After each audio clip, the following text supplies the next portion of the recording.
So Lydia, we've talked about how, there's things that have changed for us and we don't even think about it anymore. We used to call it our new normal and now it's just like life as it is. So for me, the big one is if I leave the house, I've always got catheters with me. I have 5 different size bags and I always have, if I'm going down the street, I have 3 catheters with me, even though I only use 5 a day.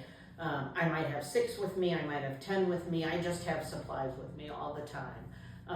And you just get used to that, it's pretty normal. The other thing for me is I set my alarm on my watch every 4 hours, and most of the time it doesn't bother me at all.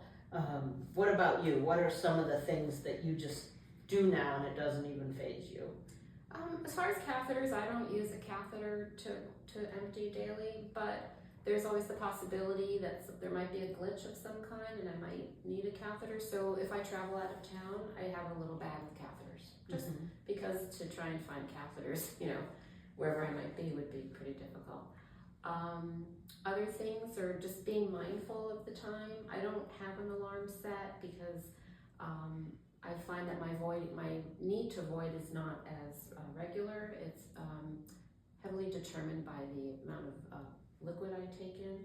So just being mindful and paying attention to my body's cues.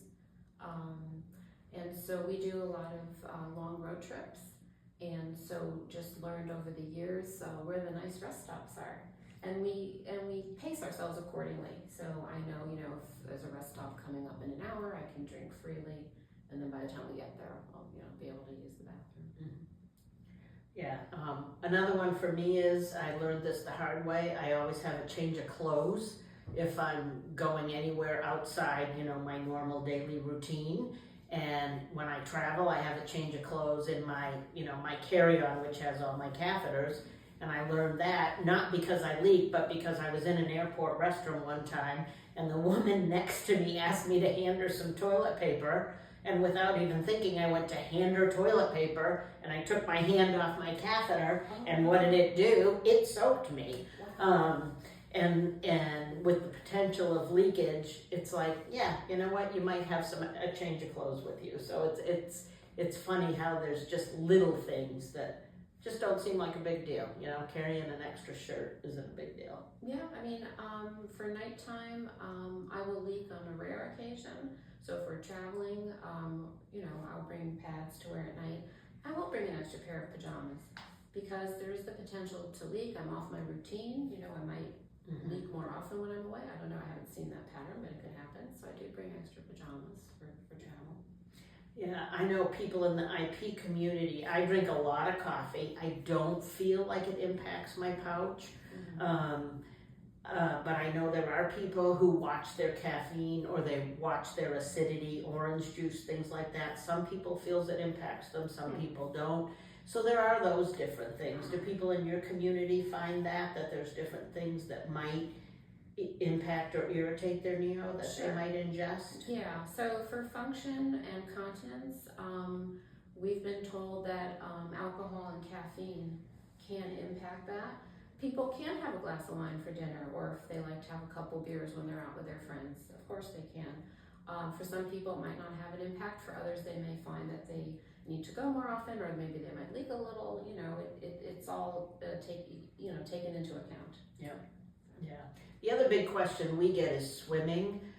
Can you swim? Can you go in a hot tub? My doctor always says that thing was made out of your bowel. It's not sanitary. Go in the darn hot tub.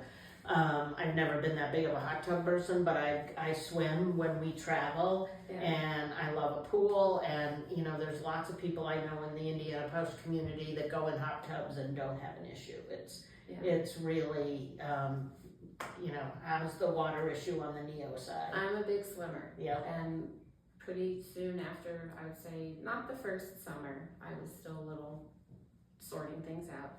But over the past several years, totally in the pool for as much as I want. Yeah. Really no limits. And as far as the new normal, that's pretty much it. And you do get used to it pretty darn quickly. Yeah, I think so. In the beginning, there's a lot to take in. It's overwhelming. You're taking in a lot of information. You're getting used to your body and how it's working. And so in the beginning, there's a lot to think about. But over time, I would say it becomes pretty normal. And I'm glad you said that, because in the beginning, I think one of the hardest things for me was being patient with myself. Yes. And I had numerous doctors, including an eye doctor, who said, Sandy, this is one of the top 5 most difficult surgeries you can go through. They remove an organ, build a new organ out of one of your other major organs. It's gonna take you time to recover. It's gonna take your body time to heal. Right. And then you're also getting used to this new way of life. So it does take time. Yeah, I think that's really important. Early on, people can get anxious that it's not working properly, but there's a massive amount of healing going on. There's swelling, the body is sorting itself out, things are settling down, and especially with developing continence, I think it takes time, and I think you have to be patient to develop that and follow, the instructions you're given. But it does get better. It does take a little time. Yeah. I would say these 2 diversions are not plug and play, but they are worth the investment in learning, learning how they work, figuring out, because they're different for everybody, they're your own new organ, but they're definitely worth it. Yeah, definitely.